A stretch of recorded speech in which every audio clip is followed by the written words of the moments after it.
What is up, everybody? Welcome back to the Curran and Jake College Football Podcast. Let's get these graphics up real quick. There we go. All right. Obviously, you know me. It's Curran. We got a new current events episode out. Y'all go and watch that. We already got like 170 views in 4 days already? 4 to 3. Pretty good, pretty good. And my co-host over here. Yo, what's up? What a week 4 for college football, man. Honestly, the games here were pretty crazy, I feel like. Yeah, but you know what? Even with that Auburn loss, Jake is even more sad about Bruce Pearl retiring. Oh, yeah. Oh, okay, yeah. Well, we're going to take a little Foster told me it was in 5th period, and I'd go up to Curran and say, what do I have to look forward to Auburn sports now? Equestrian? Now knowing that Stephen Pearl, his son, has been kind of molded into, to be his replacement. I have a lot of faith in this Auburn basketball, but we're not here to talk basketball. We're here to talk college football. But we're talking about a Nepo hire, aren't we? Really, man? I'm just saying. Anyways, let's get on to this week 4 recap. All right. Jake, do you want to start us off with your best game of last week? Yeah, well, I'll start us off with Oklahoma beating Auburn 24-17. Now, I was rigged ? We will talk about that in a minute, but I was in Auburn while this was happening, and all I'm going to say is I know a lot of people are going to talk about the refs, and we're going to talk about that in a minute, but I'm going to say I think our defense did pretty well in the first half, Yeah. Only 10-10, I'm pretty sure, maybe 13-13 if I'm not mistaken. Something like that, yeah. But honestly, I think our biggest problem from this game, were at our O-line and our QB. I know our O-line faced a lot of blitz this game, but they just honestly weren't giving Jackson Arnold? Yeah, Jackson Arnold. Jackson Arnold, I have brain fart on his name. Was not giving him the time he needed, But then it also went to Jackson Arnold for when he did get the time he needed. He can't just stand there and just continue to scan. Like, he needs to make a fast decision. Like, there are a few times where he would just kind of hold and scan, and the defensive guy would just come up and get him. And I know people are going to say the refs sold us. We're going to talk about that. But honestly, there's just a lot of things to that game that decided a lot of the outcomes, and I'm hoping this Auburn team can pick it back up. Yeah. I mean, Auburn had a good game until the fourth quarter. I started watching after halftime. I was at Buffalo Wild Wings. And, I was watching it. Auburn, Oklahoma playing some really good defense. Questionable flags. When they looked at the review, I was like, okay, I can see why they called that.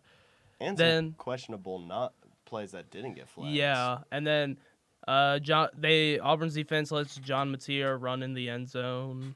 That was pretty bad on them. And then Jackson Arnold couldn't do anything on that drive after. So, I mean, you could say it's rigged, but based off that ending, I'm going to go with it was not rigged. I think Auburn kind of just sold in that fourth quarter a little bit. Yeah, as much as I want to say it was the refs' fault, in my personal opinion, how we were playing in that second half, it probably would have been a closer game, I feel like. Oh, yeah, definitely. But I don't know. It's just hard to say what would have happened.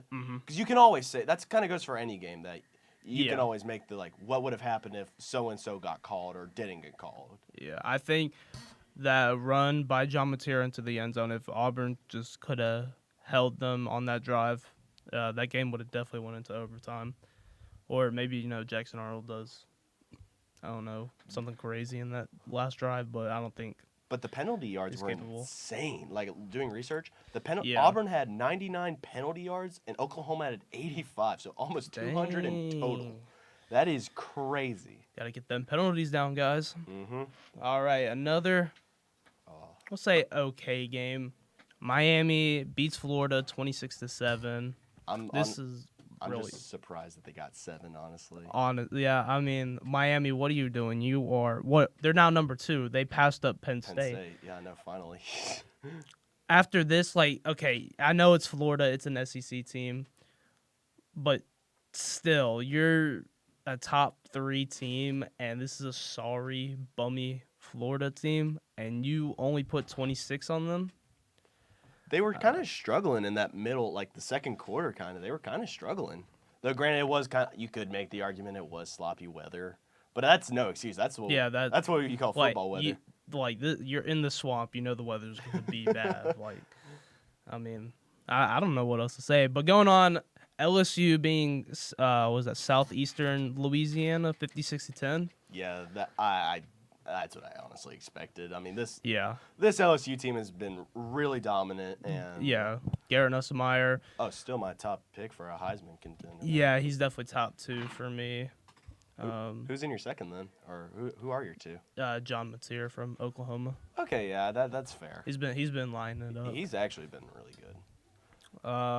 Ole Miss being Tulane, which Blake said because Blake was talking about, our last special guest was talking about this offense, and honestly, you could see glimpses of it, but I was expecting a little more from Tulane. Definitely Tulane. They're known as one of the best Group of 5 schools out there. And you're going up against Ole Miss. It's a very close battle, state-wise. You feel like it would be a good rivalry game, I guess you could call it, but I don't know if you call it rivalry, but... Well, not like an actual rivalry, but they're just really close. Yeah, I understand where you're coming from. And then, but I mean, 45-10, Ole Miss. That's a good win for Ole Miss right there. Oh yeah, and what? They're ranked number 13th, if I'm not mistaken. Let me check real quick. 13. Yep, ranked number 13. Good for them. Yeah. All right, now this game honestly makes me mad because. Yeah. Oh, this was. And you know what? This game came down. Memphis and Arkansas came down to ball security. That's the thing. Arkansas could have won that game, but due to faulty ball security, Memphis got the dub. And that's my take on that. What was that? I thought Arkansas was gonna win this game by at least 30. They were down 17-7 at halftime, I think. Yeah. Then they go up, and Arkansas is up 2 scores going into the fourth quarter, and Memphis comes back to beat them 32-31.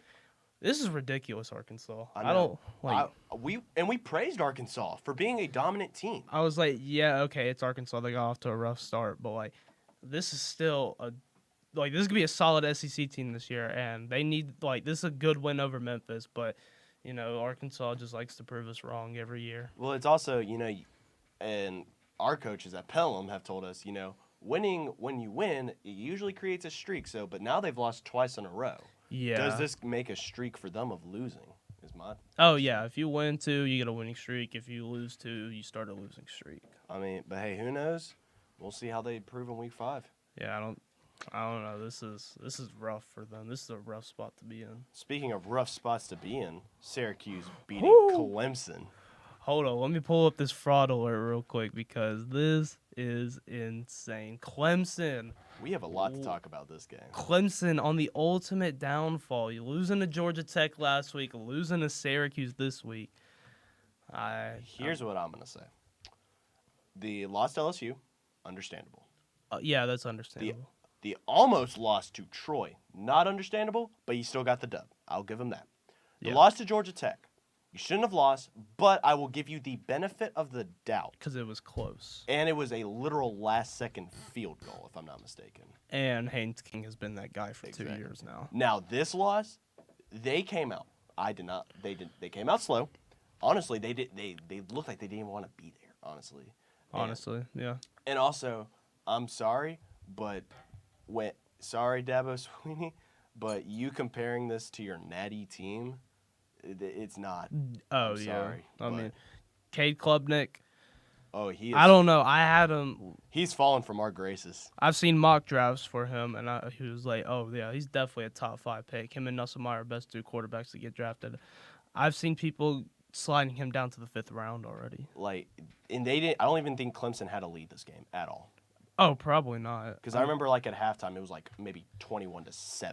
But you got to realize this Syracuse team under Fran Brown, I think.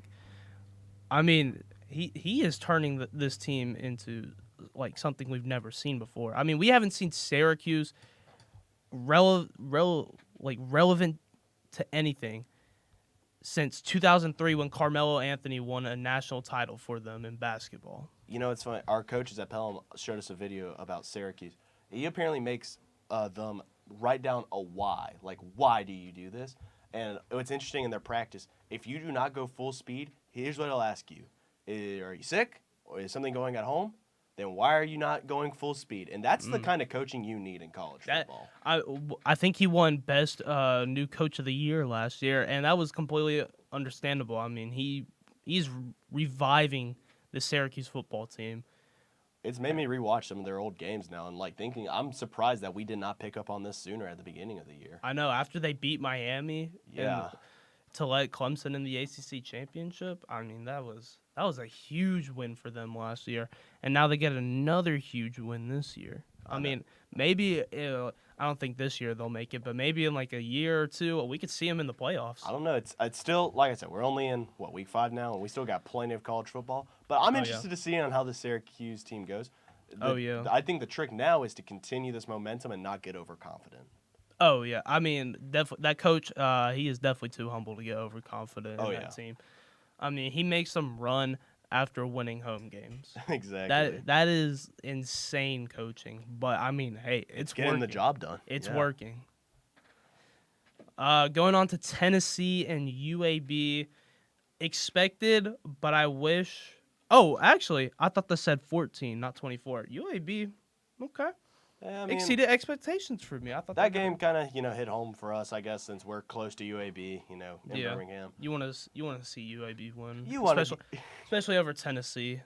Yeah, which is where I'm actually going today, and all I'm gonna say is, as much as the fans annoy me, I got to give credit to this Tennessee team. They're looking very good. Yeah, their offense, Joey Aguilar. Honestly, maybe getting rid of Nico was the right move. I mean.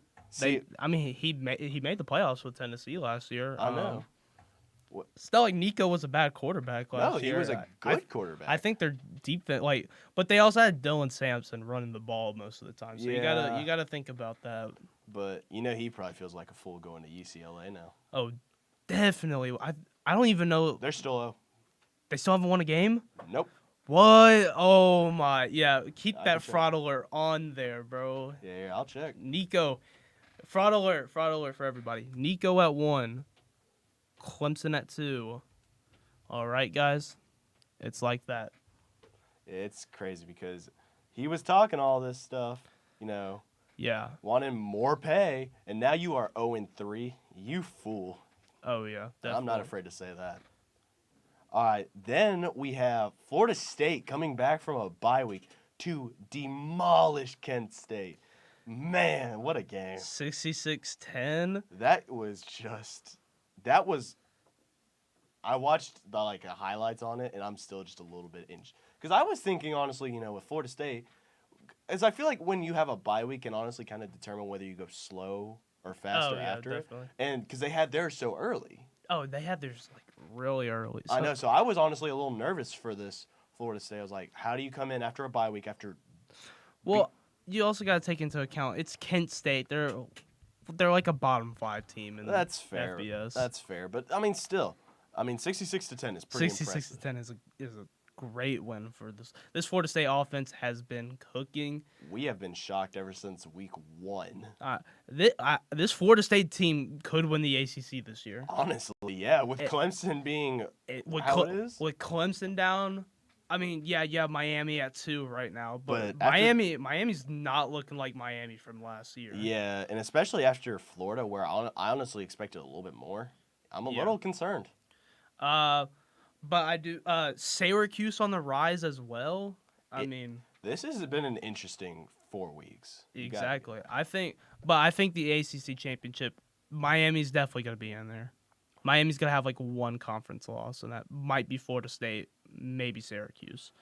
And I see Florida State making it in over Syracuse and Clemson. Oh yeah, there is no doubt in my mind they will make it over Syracuse and Clemson.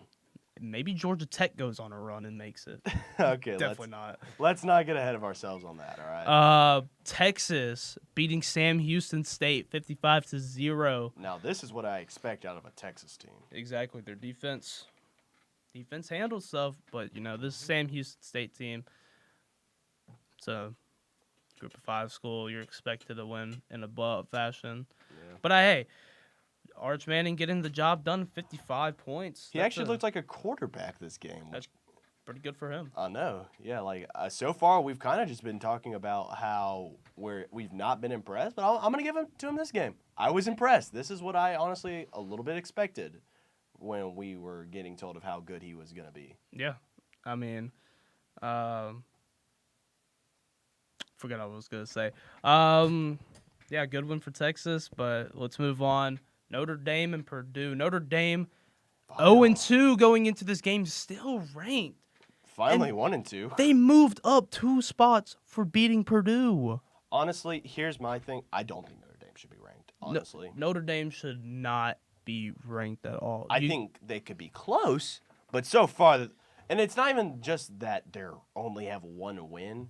It's honestly just they've looked disappointing. I know. This is not what we were led to believe during the offseason. I mean, you look at this game, yes, their offense did play great, putting up 56 points. But their defense also allowed 30 points from Purdue. Yeah, that's pretty sad. This is a Purdue team that hasn't really been playing well. And I mean, when has Purdue ever played well first? Since, Drew Brees, I think? Could not tell you when the last time, Purdue really caught my eye for being good. Zach Edey? All right, now we get to a game. Zach Edey. Now we get to a game where, honestly, if you were to tell me this during the offseason, I would not have believed you. Missouri beating South Carolina, and oh my gosh. Yeah. What a game. Yeah, this was... I wanted South Carolina to bounce back and win this game. They did not, losing by 9.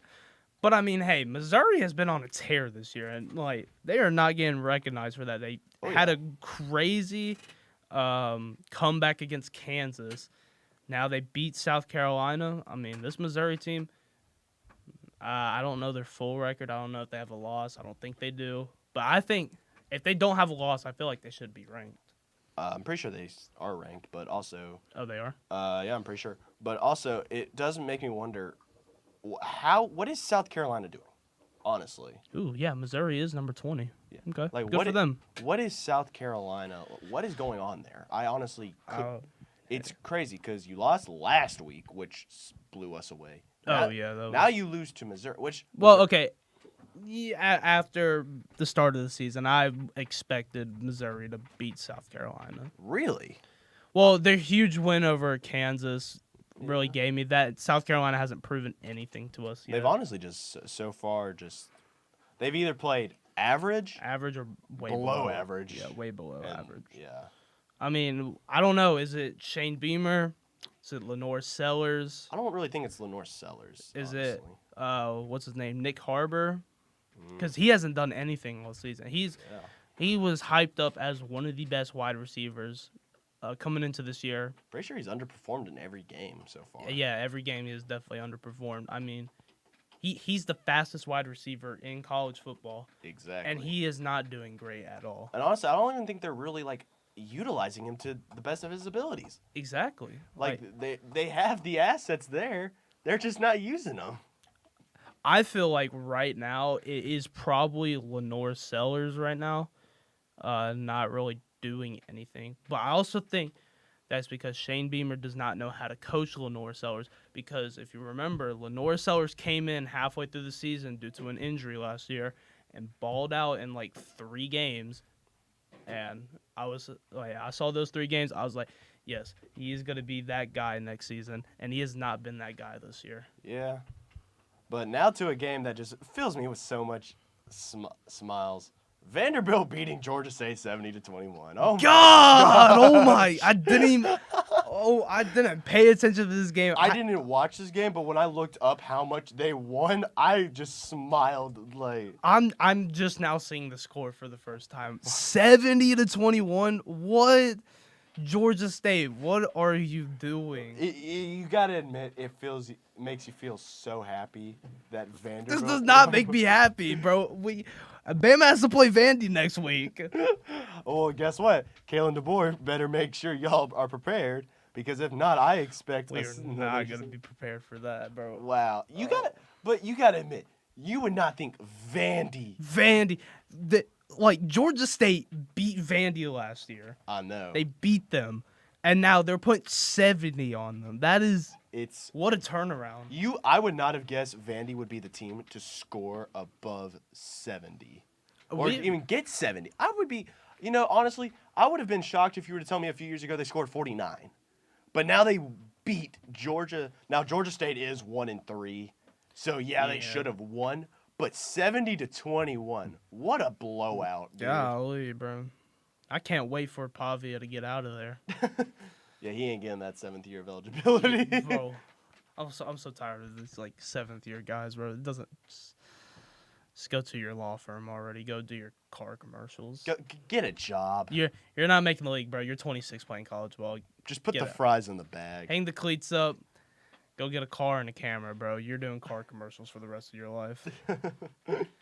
All right. But yeah, that was last week was pretty good. I know what a stacked week 4, but it did come with a little bit of controversy. And you want to lead into our next?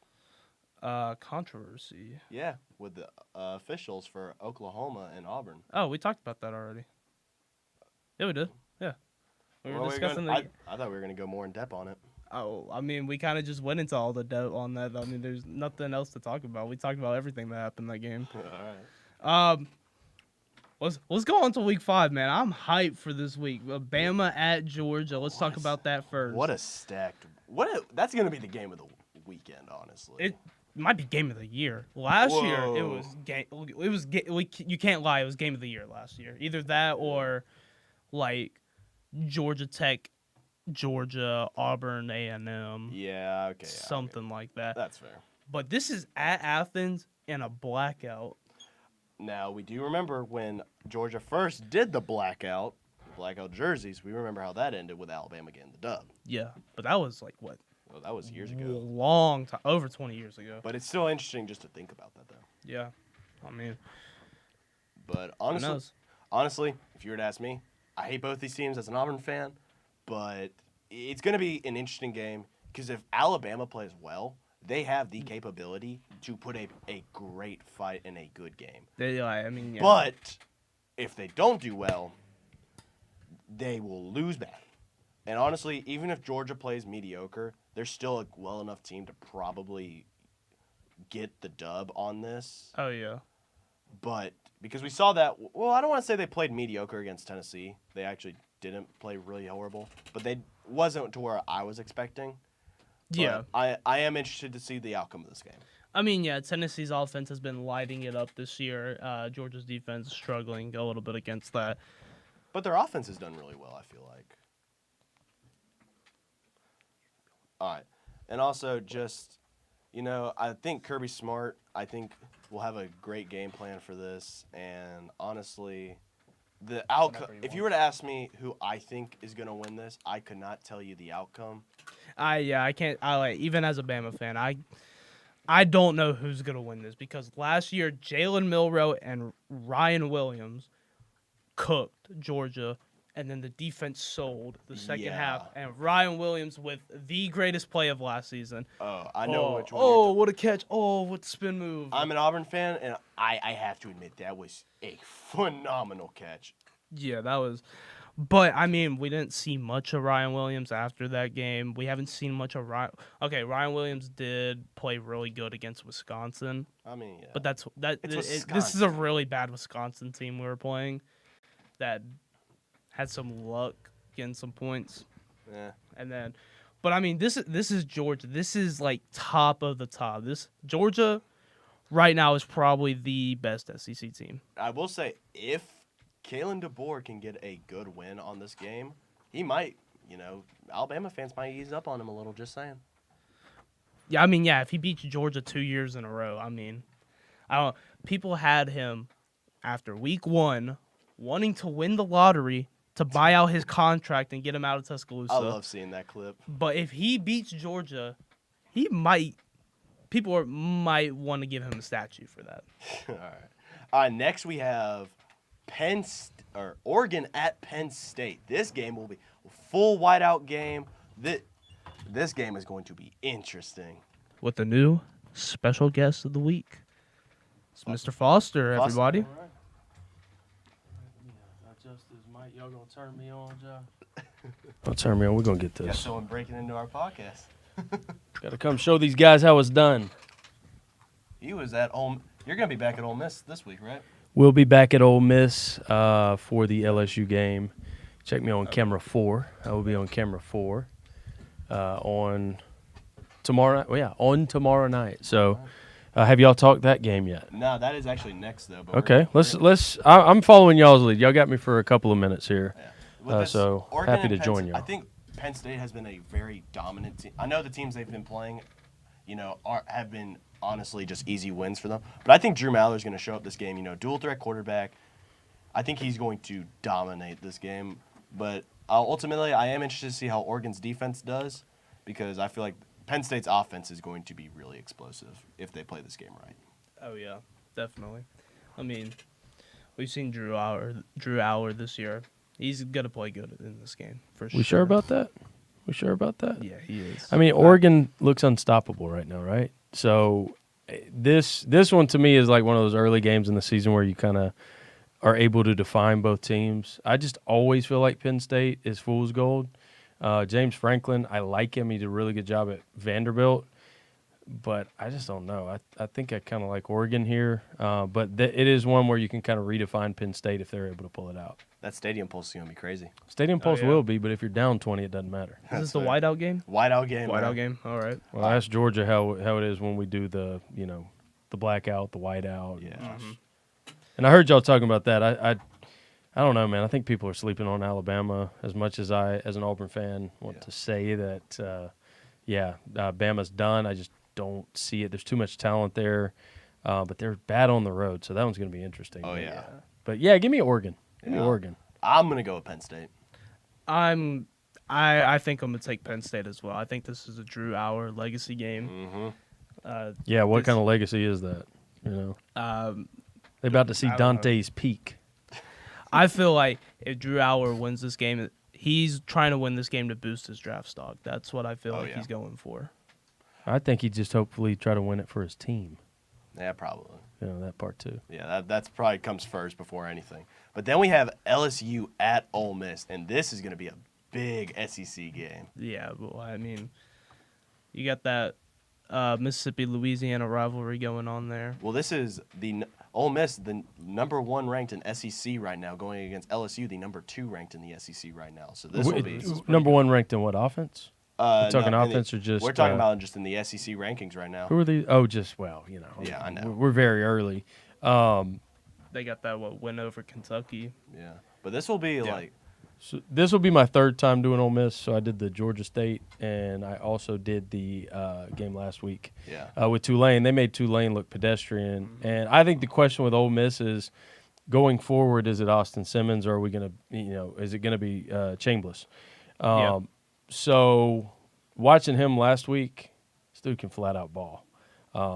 Tulane is, I think, a good team. They did not play well. They do, but my goodness, they just made them look pedestrian. Yeah, no, Tulane's supposed to have a pretty decent offense.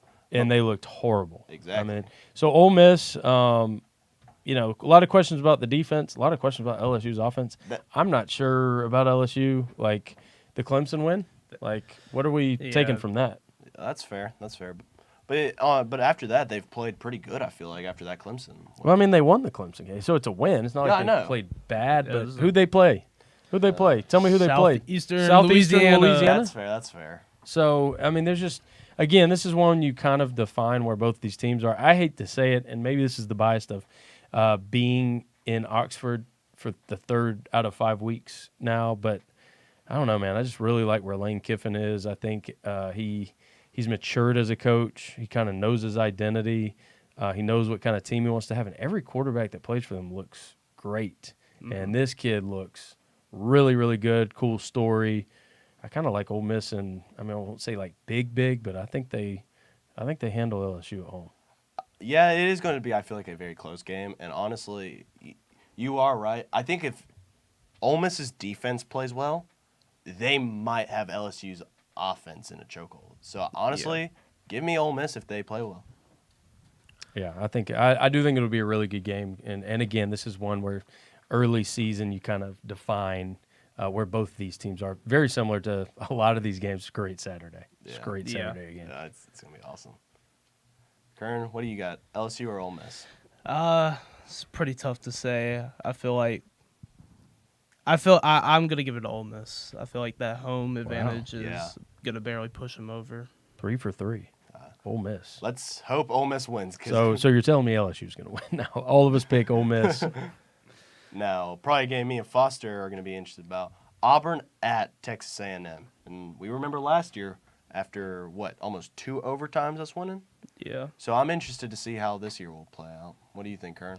I mean, last year, this game, I have it as a top 5 game from last year. It was So- a great game. I was there. I was a part of that coverage. It was really cool. Really cool moment. Kind of embarrassing that we rushed the field for it, but I understood. Like in the moment, Yeah. you got why they did. It felt big, but this will feel much bigger if Auburn can get it done. All I'm going to say is, on the topic of weak field rushes, did you see Arkansas and the Memphis fans trying to field rush? It was so sad. It was at Memphis though, right? Yeah, it was It was at at Memphis, Memphis. but only Absolutely a get few it. people got on, and it was just Absolutely. and everyone else just it was one of the most lackluster field rushes I've ever I'm seen. hoping. So I was up there for a UFL game in the spring, and they're renovating that stadium, which was long overdue. I'm hoping they finish the renovations. I'm assuming they finished the renovations for football, but if not, yeah, it was probably an interesting crowd. Yeah, but back to the game. Honestly, I think if we can get our O-line, I know, like I said earlier, Oklahoma threw a lot of blitzes and a lot of junk at them. But if they can hold the line, give Arnold enough time. But Arnold, on the other hand, needs to scan the field faster, be a little bit more decisive. Mm-hmm. If they can do that, I think they could get that win over A&M. Right after Oklahoma, I felt really good about it. I just felt like Auburn's going to come out mad. They're going to play that, just really physical, run the ball. Yeah. It could happen, but the 12th man is crazy. Yeah. And the question I have about Jackson Arnold at this point, and I didn't see the whole game, but these are issues he has had throughout his college career. Yeah. So the question becomes: is this just who he is? Is he just a guy who's going to have some struggles passing the ball? Really good athlete, good competitor. I do think Auburn's going to win some of these kind of toss-up games. Just not sure on the road. This is a huge game. If Auburn loses this, in my opinion, you go on and shut down plans of the playoffs. Yeah. So yeah. I just don't know. I was early on all about Auburn. I'm kind of leaning A&M, which is probably a good thing for Auburn based on my history of predictions. I think Cam Coleman's going to show out this game. I think from what I understand, he should have had 200-plus yards last week, and Jackson Pass Arnold interference. couldn't get him the ball Yeah. I feel like on one play. I Yeah. know. It still takes me off that, and that Oklahoma player that got that wide open, that still takes me off too. It's Yeah. tough, but again, you go back to you have a chance to win a game Yeah. down the stretch. You got the ball with 4 minutes. No excuses. Go win the game, and Auburn just couldn't get it done. Yeah. But it showed a lot about Auburn. Do think they got a really good team, but the SEC's just It's a gauntlet. I know. I feel like, especially after seeing last week, what I saw of Jackson Arnold, I feel like Texas A&M is probably going to get a decent amount of points on them, probably Yeah. like a 14-point win. I'm gonna say. Oh, you're saying A&M by 14. A&M by 14, yes. I do not think that. I think I'm Auburn's- changing my pick. Auburn's going to I win. think Auburn's defense ain't going to let up 14. 14-point deficit. I would hope Yeah. not. Like a Man. 14-point deficit. I think it's both teams are going to get more than 14, but Oh, I think by 14. I think Jake hit the nail on the head though. You have got to control the line of scrimmage offensively. And I do think so much football just comes down to that. It's line play. I think the linemen will agree with me. If you cannot protect your quarterback, so much goes out the window. It does.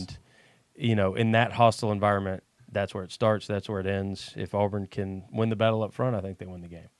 Then we have a 15 Tennessee at Mississippi State, and honestly, as much as I hate the fans, I got to give it to Tennessee. They've just been on a.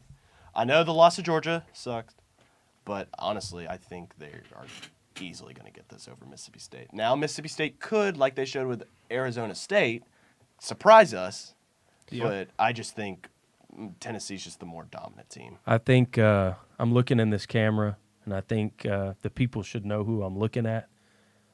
Justin Vollenweider, this one's for you. I think Mississippi State is still going to surprise some people, and I do think – I just don't know what we have. I think Tennessee's good, but I do still think there's that kind of a dud game coming where they're throwing some picks. I know Aguilar had those issues when he was at App State of throwing a lot of picks. Mississippi State's a tough environment, and I don't think they're a bad football team. I think this one's closer, a lot closer than people expect. Yeah, I mean, Tennessee last week against letting UAB even score 24 points on them. Yeah. I mean, Mississippi State, I am going to give it to Tennessee, but I feel like this, like... Do we know the line? You know, what is Tennessee favored by? Do we know? No, I do not know right now. I need to recheck the polls and all that stuff. I'm going to give it to Tennessee. They're going to win by either 7 or 10. All right. Now we have a game that's actually happening tonight, which is Florida State at Virginia. And so far, Florida State's just been such a dominant team. And I know they've only played one hard game, which was Bama. But just still, I feel like they've been such a dominant team. Mm-hmm. And honestly, I know Virginia, they do have playing at Virginia could be a little bit of a struggle and could maybe barely factor. Upset alert. Honestly, I think Florida State gets the dub. Upset alert, but not an upset. I think Virginia will keep it within the number, whatever it is. I don't know, but I think they'll compete.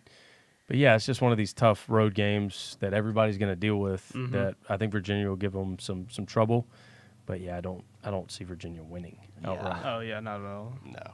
Interesting fact about Virginia Stadium. So I've been there one time, and it is very low because there is a stipulation on the campus that they cannot build the stadium higher than the tree line. So it holds way less people than you would think. And I think that's kind of a hindrance for Virginia. Mm-hmm. Pretty small stadium. And with that, I got to jump off. Pleasure jumping in. Enjoy some great football this weekend. And, yeah, watch LSU and Ole Miss. I'll be on camera 4. So back to you guys. Thank you for being on, Foster. Curran, what are your thoughts about Florida State at Virginia tonight? Tonight. Florida State. Florida State's easily going to get this win. I mean, their offense has been nonstop. We saw the bye week. They came back after that, stomped Kent State. Only let up 10, which is pretty impressive. At Virginia, though, it's Virginia. I don't think we've seen that much from Virginia this year so far. So give me Florida State. Maybe. I could say they could win by at least like 21. I think if Florida State plays how they've been, it's going to be it's going to be a high-scoring game from Florida State. I'll tell you that. Yeah, they've just been such a dominant team. Their quarterback. Oh my gosh, dude! Have you seen that like photo of him recreating the Dune thing where like his arm is up? Oh yeah, at Bama. You gotta admit that photo goes kind of tough. It does, but you know I'm a Bama fan, so I can't really say that it goes tough. I'm an Auburn fan, so I can. All right, next we have a number 1 ranked Ohio State at Washington. Now this could be an upset because, I mean, it's Washington. They're not ranked. They haven't really done anything since Michael Penix was there with Kalen DeBoer.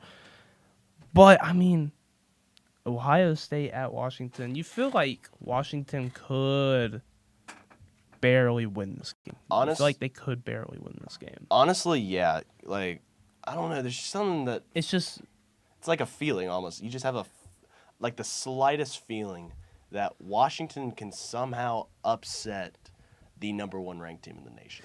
And it's like you can't put them down that bad. They were in the national title just 2 years ago. I mean, exactly. They haven't fought. They lost their head coach and their starting quarterback after that.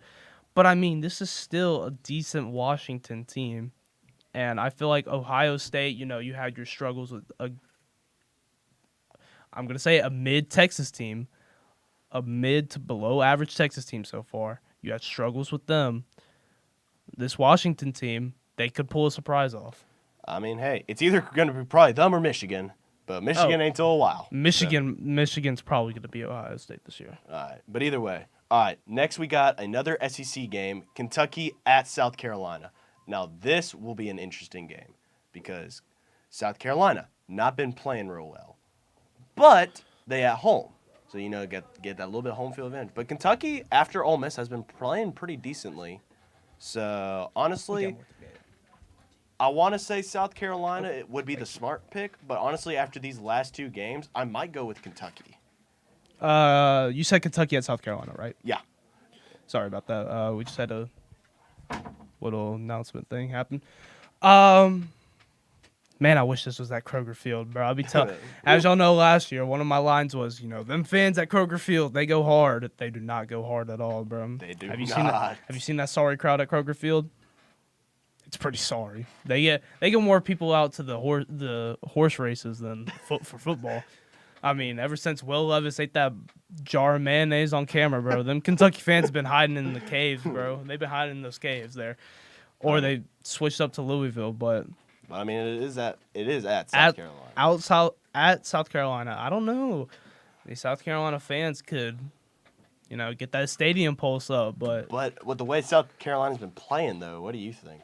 I don't know. The only real thing I've seen from Kentucky was a blowout loss to Ole Miss. But South Carolina's also looked very disappointing. So this is I don't want to do the 6-7 emote, but this is literally battle of the mid right here. This would be the most mid matchup until we get to South Carolina versus Clemson at the end of the year. But I mean, either way, it's probably going to be a good game, though. Either way. You mean good game? You mean 10-7? That's probably what it's going to be. It's a 10-7 win. I think it's going to be a close game. What I really think. It's going to be a really close game. Might come down to like a field goal. Watch it be like a 40-20 win. Wait, who do you got 40-20 then? Nobody. No one's scoring over 25 in this game, bro. I'm telling you that. You know what? South Carolina keeps disappointing me. They're going to disappoint me this week. Give me Kentucky for the win. I'll go with Kentucky. Yeah, they've broken our hearts, Curran. We've only seen one real bad game against Kentucky, and it was against a really good Ole Miss team. South Carolina lost to Missouri. I forgot who else he lost to. That was pretty bad. Now a game I'm actually honestly excited to watch because Vanderbilt has been on a tear. Utah State at Vanderbilt, man. Vanderbilt's dropping 70 again in this game. Let's say, yeah, Utah State has not been relevant since Jordan Love got drafted. I mean, no one even heard of him when he was in college. No one heard of Utah State until Jordan Love was drafted, and no one has heard about it ever since. I honestly think Vandy better get the dub, and I want them to drop again a 70, man. After last week, I expect so much from this team now. If they lose, they're going to fall out of our good graces just like that, man. Utah State let Vanderbilt win by 70 and get them overhyped so they lose at Bama next week. Bama, y'all better lose to Vandy. Bama ain't losing nothing because, as you recall, we didn't lose a single home game last year, and now we play Vandy at home. Yeah, y'all say that. Y'all were confident just like last year, and look what happened. Y'all got humbled. Hey, we were coming off the biggest win of the year, bro. I don't care. Y'all got humbled. Biggest win of the year, bro. We could drop a game after that. We could drop a game. You had a Vanderbilt. A good Vandy team. A good Vandy team. That beat Auburn as well. Yeah, but we didn't go in overconfident. Y'all got humbled. Well, we went overconfident because, we were the best team. We were the best team by far. We were the best team by far before that loss. We don't lose to Vandy. We were a number one team up until that Oklahoma game. Yeah, I'm sorry, y'all were not number one, but we should have been. All right, we could be here all day talking about that game, but yeah. All right, yeah, now we got ranked number 16 Georgia Tech at Wake Forest. Georgia Tech's ranked? Yeah, number 16th. Because remember, they got ranked after being Clemson. They were 18th. They got a win, and now they went up by 2. That's right. I'm thinking of Georgia Southern for some. I get Georgia Tech, Georgia Southern, Georgia State all mixed up all the time. Georgia just had a big week 2 weeks ago because all their Georgia teams won. Oh yeah, that was kind of funny researching that. State of Georgia's cooking up now, but Georgia Tech at Wake Forest, yeah, easy win for Georgia Tech here. Yeah. But I don't know. This is still Georgia Tech. We don't know how good they're going to be. This is Both teams are in the ACC. Let's remember that because Wake Forest seems like the group of 5 team to me all the time. And honestly, like we've mentioned in previous episodes, these rankings have been interesting. And honestly, they've ranked teams that aren't that good just too high. Yeah, like so who knows? South Florida got blown out after being put in the rankings. So this might be a chance to see whether were they right on the rankings or was Georgia Tech just overhyped after a good win against Clemson. And honestly, I wouldn't even really say a good win because it came down to a last-second field goal. Yeah, they're not losing to Wake Forest. Let's be 100% honest. They're not losing to Wake Forest. If they do, that will surprise me a lot. But I don't think Georgia Tech should be ranked 16. I mean, you barely beat a bad Clemson team, and I think they're undefeated against some worse teams than Wake Forest. Yeah. So, I mean, yeah, they're going to get the win, but they should not be ranked this high. And to finish up our Week 5 preview, we have 24 TCU at Arizona State. This could be a good game. TCU has gone under the radar, finally being ranked, playing at Arizona State was really good, got a bye week in the playoffs last year. Lost Cam Scadaboo, dropped a game to Mississippi State this year. Put them on fraud alert. I wouldn't put them on fraud alert. That Mississippi State game was a last-minute play, too. But, I mean, you would have thought they would have won by more, honestly. I would say after they lost Cam Scadaboo, I'd put Mississippi State and Arizona State in, the same boat. Yeah. They're good teams in the conference, but they're not ranked. So, pretty much the same. But, honestly, this TCU offense has been pretty good. And, honestly, I think that's where this game will come down to which offense can play better, which one can finish the most drives. But, honestly, give me TCU. I think they're going to come out with a dub. I would say TCU is going to win this. I'm pretty confident in that. Yeah. And that kind of concludes our Week 5 preview. Is our producer asleep? Huh? No, he's awake. Our producer's awake. Right. Do we have anything else to talk about, guys? South Carolina and Clemson on Friday. I can't wait for the Palmetto Bowl this year. It is going to be the Toilet Bowl instead. Oh, my gosh, man. Clemson, South Carolina. Rivalry game is going to end up 3-0. No, 0-0. They're going to end in a tie. They're going to end in a tie. That is probably the most hot take you will ever say. I don't know how you end up with a tie game because there is such thing as overtime. Well, they're not scoring. You could go into 9 overtimes. Neither of them were scoring on each other because that's how bad they are. Actually, their defenses might be bad, so it might be 70-70. Well, we don't know. Cade Klubnik and Lenore Sellers could turn up against each other. They just have one good game, and that's Their one good game is the Palmetto Bowl. It's 70-70 at the end of the 8th overtime, and they have to end that game at that point. I mean, honestly, all I'm going to say is I am very disappointed with these two teams. There's no other. Oh, yeah. The disappointment because I remember that first episode thinking, both these teams going to be great teams, going to be really playoff contending teams. And it's the fact that I had Clemson beating LSU week 1. Hey, I was right on my pick with LSU being Clemson, so. Yeah, I mean, what can you say? You're not going to win all of them. But you're Clemson. You should win most of them. And you are, I don't know, you have 1 win. Though, Grant, I think we were also wrong on a lot of our Week 1 picks. Oh, yeah. Week one of this podcast should just be wiped off for how wrong we were about that. Granted, also, we weren't expecting a lot of this. And Week 1 was kind of a disappointing week, honestly. Week 1, yeah, that was... I'm hoping... they hyped it up so much and nothing happened. This week is hyped, but I think is going to deliver on that hype. Yeah, this week is going to be a really good week for college football, everybody. Saturday, tune into y'all's TVs. Please watch some college football. I know Billy B needs to. Yeah. But, yeah, that's going to be the end of the podcast this week. Come back for week 6. Wow. Man, that is crazy. That's crazy. We've been doing this for a while already. Week 6, we'll be talking about how Bama just had another insane win over a really good Georgia team. And we're going to be talking about how Auburn lost again. We'll see y'all next week. I'm Curran Bradley. And I'm Jake Bush. And we'll see y'all next week.